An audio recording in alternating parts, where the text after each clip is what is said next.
बिस्मिल्लाहिर्रहमानिर्रहीम।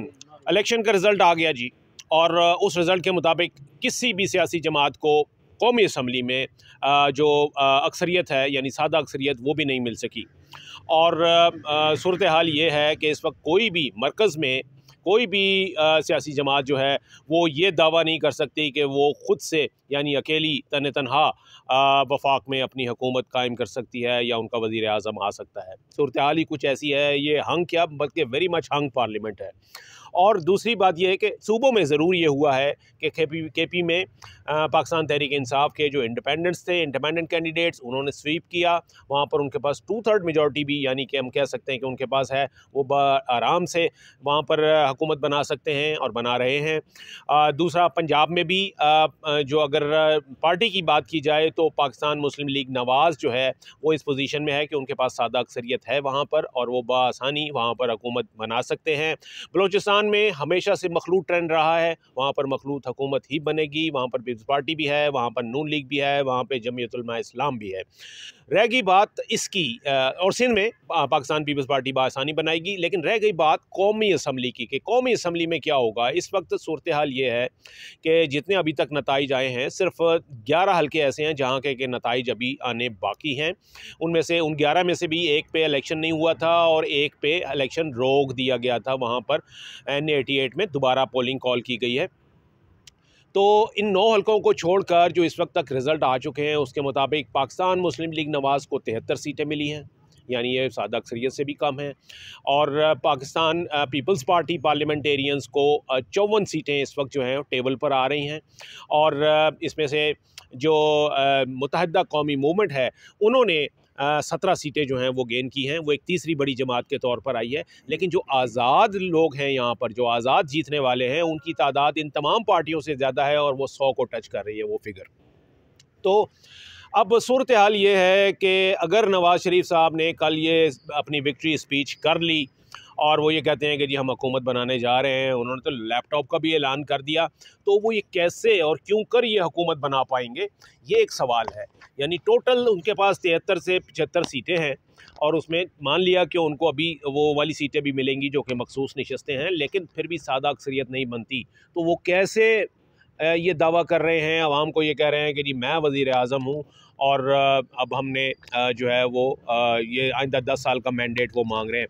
ये सवाल मैं पूछूंगा। हमारे साथ है जी हमारे सीनियर तज्ज़ियाकार हैं हमाद हसन साहब, और मेरे राइट साइड पे सरदार इमरान आज़म साहब, जो कि पॉलिटिकल मामलात पे बहुत गिरफ्त रखते हैं। हमारे साथ पहले आपसे, कैसे ये आप 74 नशस्तों के साथ देख रहे हैं कि पाकिस्तान मुस्लिम लीग नवाज़ जो है वो हुकूमत बनाएगी?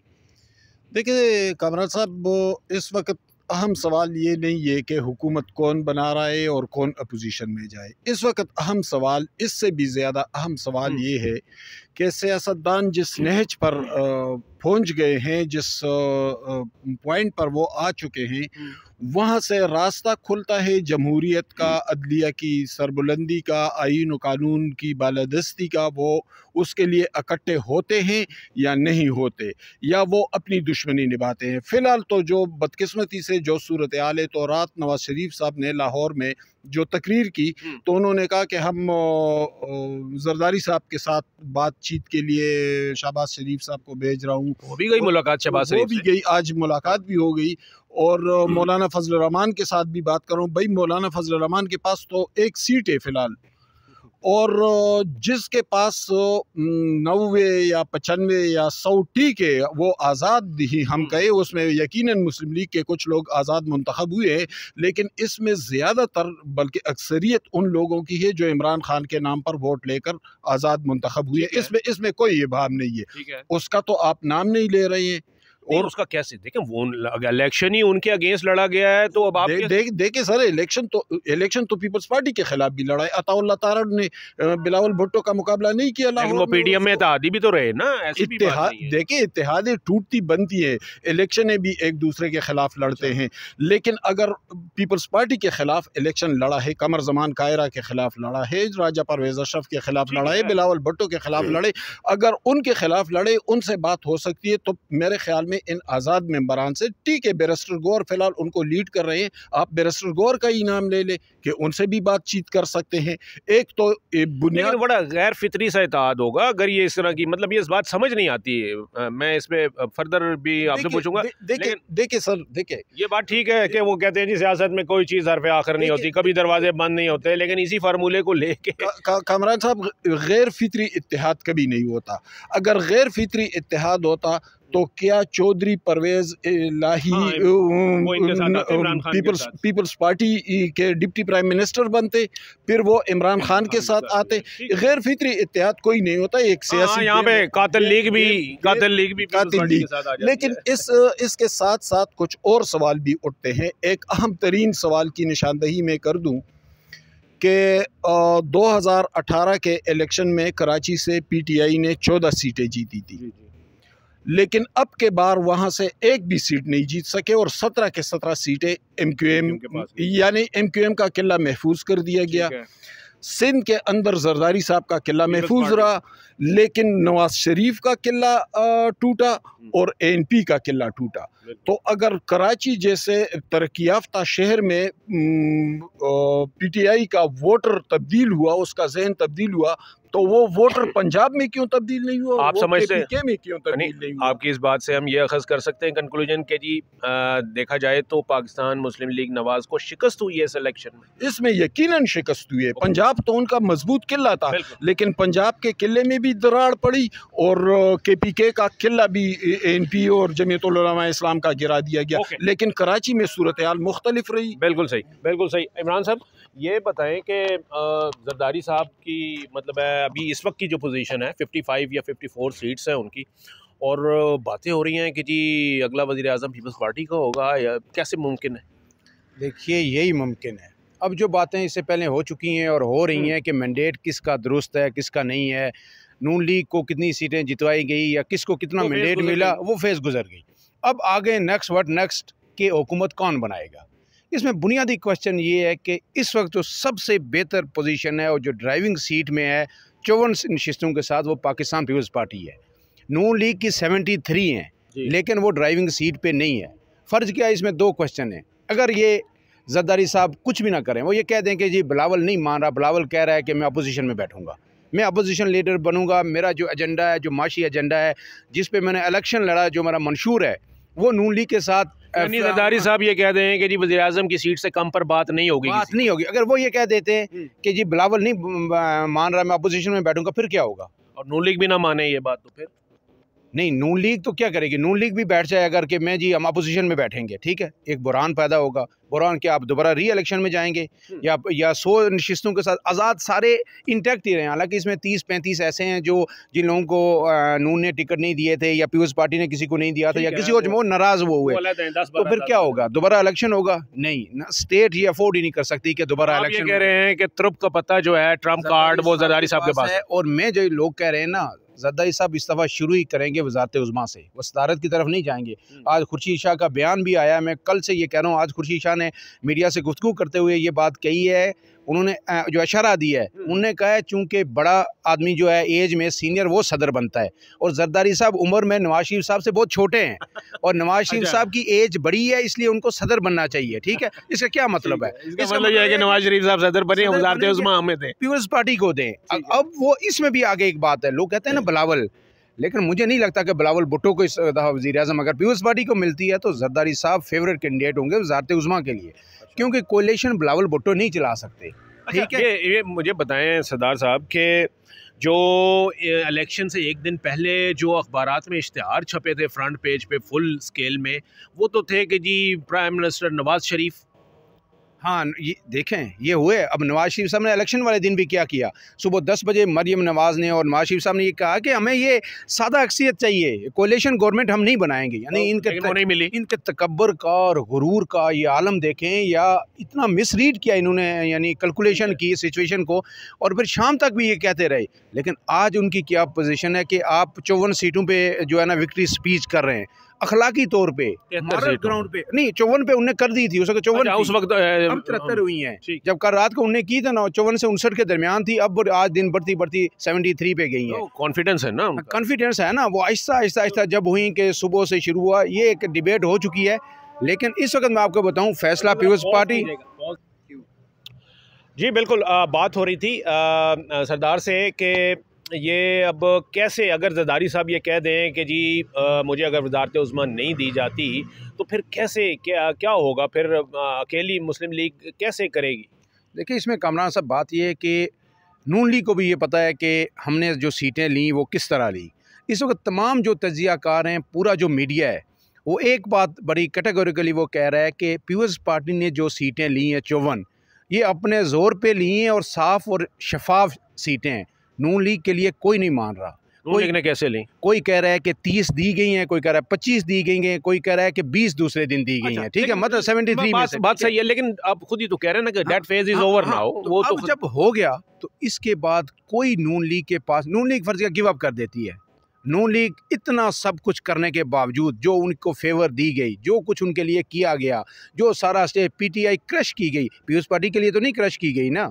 आप वो विक्ट्री स्पीच कर रहे हैं, आप समझते हैं वो गिव अप करेंगे? मैं कह रहा हूँ नून लीग के लिए क्रश की गई ना, लेकिन जो कुछ हुआ उसके बाद भी अगर इनकी ये हालत है कि ये आके फर्जिया 40-50 सीटों पे खड़े हो गए थे और उसके बाद रत्तर तक पहुँचाया गया है, तो अगर जिन्होंने पहुँचाया है वो भी इनसे सवाल करेंगे ना। इनको ये बता तो दिया गया है ना कि हमारे बगैर आपकी मकबूलियत क्या है। जो आप कहते हैं शेर दाड़ेगा और नवाज दो, तो नवाज नहीं दिया ना। अच्छा तो हमारा साहब, आप बात कर रहे थे ब्रेक में कि जी मुझे तो लग रहा है कि ये सब कुछ प्री प्लान था, तो ये प्लान भी अगर था पहले से तो बड़ी नाक़िस प्लानिंग थी।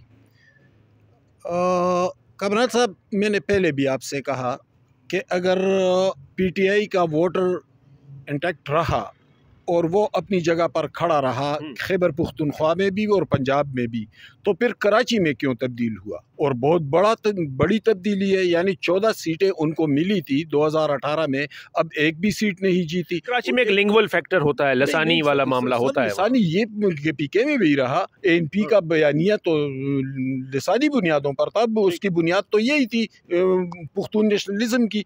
तो फिर वहाँ पे, और वो 100 साल पुरानी पार्टी है, उसके बड़े रूट से देखिए, मुझे लगता है कि इस इलेक्शन को जो प्री प्लान बनाया गया था ना, वो भी उल्टा पड़ गया। एक तो बहुत से नैरेटिव्स गिरा दिए गए। अच्छा, हम बहुत एहतियात के साथ गुफ्तगू भी कर ले तो 9 मई यकीनन कौम उस पर बड़ी रंजीदा थी। हर कोई, मैं भी खफा था, आप भी खफा थे सब। लेकिन ये जो इतना बड़ा वोट फ्लड आ गया, तो क्या उस मजम्मत से उसकी नफ़ी कर दी, उस मजम्मत से इनकार कर दिया? सवाल ये है सर कि जो सूरत हाल बनी है, तो एक सियासी आशोब क्रिएट हुआ है। सियासतदानों पर बहुत बड़ी जिम्मेदारी आयद होती है, इदारों पर भी बड़ी जिम्मेदारी आयद होती है कि अब खींचातानी बंद कर ले। अब सूरत हाल दिन ब दिन बिगड़ती जा रही है, अब बहुत कुछ कंट्रोल में भी नहीं आ रहा। अब तो सब एक बात, दो चीज़ें। एक कराची का ये है कि पिछली दफ़ा MQM डिवाइड थी वहाँ पे। पिछला जो 2018 का जो इलेक्शन हुआ था ना, MQM लंदन थी, पाकिस्तान थी, PSP भी थी। ठीक है, PSP तीसरा फैक्टर। अभी तमाम MQM जो है एक हो चुकी है। एक बड़ा फैक्टर है, उससे वोट बैंक तो उनका है। फिर उनको अगर पिछली दफ़ा 2018 में रजिस्ट किया गया था इस्टेब्लिशमेंट की तरफ से, जिस तरफ से, इस दफ़ा उनको फ्री हैंड दिया गया, किसी हद तक फ्री हैंड दिया गया। सरदार साहब, MQM का जो असल लीडर है ना, वो अब भी अल्ताफ हुसैन है। अल्ताफ हुसैन ने बहुत सारे लोगों को टिकट दिए थे इसी इलेक्शन में। वो उसी तरह डिवाइड। उनकी बात यह है कि जो फैक्शंस बने हुए थे वो अब एक प्लेटफॉर्म पे आ गए हैं सर। लेकिन अल्ताफ हुसैन धड़ा तो अलग था ना, उसके साथ तो लोग हैं। बात ये नहीं है। बात मैं जो बात कर रहा हूँ, मैं कह रहा हूँ कि जो बयानिया है, जो नैरेटिव है पीटीआई का पहले दिन से, उसमें ज़्यादातर गालम गलोच पे खड़ा है। वो गालम गलोच खा वो पुख्तनख्वा में हो, वो कराची में हो, और लाहौर में, वो एक ही जहन से सोचता है। तो फिर कराची वाला क्यों अलग सोचने लगा और फिर पुख्तनख्वा वाला? अच्छा, अब बात यह है कि जी ये तय है कि खैबर पख्तूनख्वा असम्बली में वज़ीर आला होगा वो इंडिपेंडेंस का होगा, यानी पाकिस्तान तहरीक इंसाफ का होगा। सिंध में पीपल्स पार्टी का होगा। पंजाब में पाकिस्तान मुस्लिम लीग नवाज़ का होगा। जो बलूचिस्तान में मखलूत है। और कौमी असम्बली का जो है वो इस वक्त भी अनसर्टन है। इस वक्त सारा मसला ही जो गंभीर हुआ है वो कौमी असम्बली के लिए, यानी जो वज़ारत उज़्मा के लिए। सिर्फ एंटिसिपेट कर दीजिए एक लाइन में कि किसको देख रहे हैं आप वज़ीर आज़म, मतलब है किसको नहीं बल्कि किस पार्टी को देख। इसमें एक बात कामरान साहब और आप अगर वो बता दें, उस पर रोशनी डाल दें कि PTI के लिए इस स्टेज पे वे फॉरवर्ड किया है। पीपल्स पार्टी अगर कौमी दायरे में वापस यानी आना चाहती है, अपना तहरीक इंसाफ जो 100 बंदे उनके जीते हैं, इसमें चलो 70 होंगे, उनके 80 होंगे जो पीटीआई के टिकट जिनको नहीं दिया गया। अब वो अगर कौमी दायरे में वो पीपल्स पार्टी को ये ऑफ़र करते हैं जी कि हम आपके साथ आ रहे हैं, ठीक है, हम आज़ाद हैं, हम आपके साथ आ रहे हैं, हम मिल के हुकूमत बनाते हैं, तो क्या अगर हमाद साहब ये तजवीज़ दे रहे हैं या सोच रहे हैं कि जी नून लीग को या नवाज शरीफ को उन इंडिपेंडेंट्स के साथ बात करनी चाहिए, तो मेरा ख्याल है कि इंडिपेंडेंट्स भी अगर नवाज उसके जरदारी के साथ बात कर लेते हैं तो वो कोई शायद इतनी लंबी बात नहीं। साहब सरदार साहब से मुझे इख्तिलाफ है। अगर ये पीटीआई वाले जरदारी साहब को ऑफर कर दे कि हम आपके साथ आ रहे हैं, अगर उनके फ़र्ज़ करे 100 में से 80 सीटें भी निकल आए, जरदारी साहब के पास 54 सीटें हैं, तो ये तकरीबन 134 राउंड अबाउट बन जाते हैं। अच्छा, MQM को भी साथ लेना पड़ेगा, 17 सीटें उनके पास है। दूसरी जमातों को क्या MQM किसी इशारे के बगैर उनके साथ चली जाएगी? जरदारी साहब यकीनन इक़्तिदार ले सकते हैं, लेकिन तब ले सकते हैं जब MQM टाइप जमातों, काफ लीग और इनको, चूँकि MQM के पास ज़्यादा ही, दूसरों के पास 2 या 3 सीटें हैं, उनको इशारा होगा तो फिर जरदारी साहब बन जाएंगे, नहीं होगा तो फिर जरदारी साहब नंबर गेम में पीछे रह जाएंगे। होना ये चाहिए था जी कि अभी मज़ीद इशारों की ज़रूरत ही ना रहती, ऐसा रिज़ल्ट आता। अगर इसको किसी तरफ से भी या किसी तरह से भी इस इलेक्शन को मैनिपुलेट किया गया है तो वो कम से कम इस अंदाज़ में किया जाना चाहिए था कि ये वाली जो सूरत हाल है इस वक्त, ये जो डायलेमा है, ये कम से कम पैदा ना होता। क्योंकि इस वक्त ये भी कहा जा रहा है कि जनाब जी किसी एक पार्टी को फेवर की गई है, नवाज शरीफ को फेवर किया गया।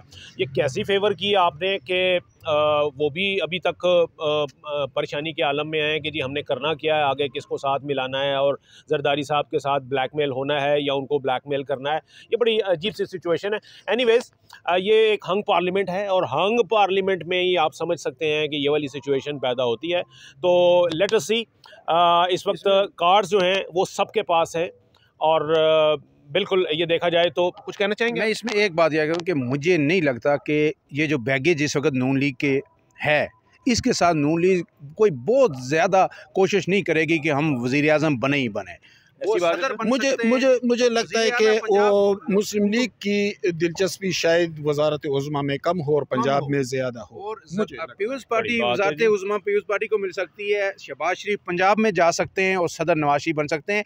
इस बैगेज के साथ मेरे ख्याल में जो कुछ हो गया नून लीग के साथ पूरे इस सिनेरियो में, पीपल्स पार्टी इलेक्शन जीत गई। मैं मान लिया आपकी बात, लेकिन वो एक पंजाबी का एक गाना है कि सजना ये महफिल असन तेरे लिए सजाई सी। वो जिसके लिए महफिल सजाई है उसको आप आउट कर रहे हैं। नाकाम होते हैं ना, प्लान फेल भी होते हैं ना, प्लान फेल हो गया। बात ये जी, हम उस प्लानिंग से मुतासिर हुए थे। हम तो वो जो इलेक्शन से 2 दिन पहले अखबारात के फ्रंट पेज पे जो ऐड छपा था नवाज शरीफ PM वाला, हम तो उससे मुतासिर हुए थे और हम यही कह रहे थे कि जी ठीक है, शायद यही वाला सेटअप है आइंदा। लेकिन वो सिर्फ इश्तिहार जो था उसकी जो ताबीर है वो उस अंदाज में सामने नहीं आई और मसले मसाइल जो हैं वो अभी तक मौजूद ही रहेंगे। शायद आने वाले दिनों में ये गुत्थी सुलझेगी, फिर देखेंगे इसको किसी और व्लॉग में। Thank you.